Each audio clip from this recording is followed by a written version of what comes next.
Dom Basílio, dia 23 de junho de 2024, véspera de São João. Tá aqui meu pai Nicásio Novaes, já preparando a lenha da tradicional fogueira de São João Batista. Tá aqui mais um ano, né? Se preparando aí para armar mais um ano de sua fogueira, a tradicional fogueira de São João. Então, ó, tá aqui na rua Clériston Andrade. Mais um ano aí que o velho Nicásio arma a sua fogueira de São João.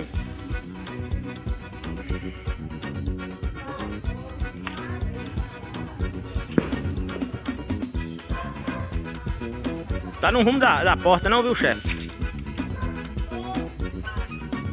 Errou o canto. E tem esse sinal mesmo aí. Deixa aí, ué.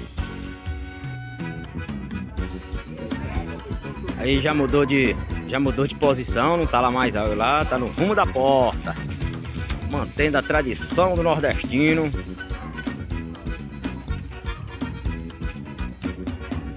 Sacola também vai.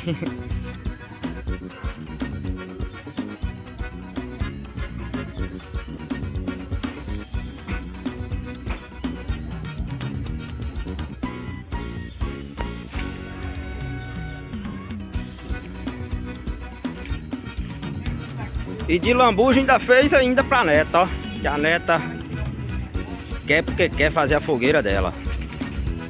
Ali é a nossa.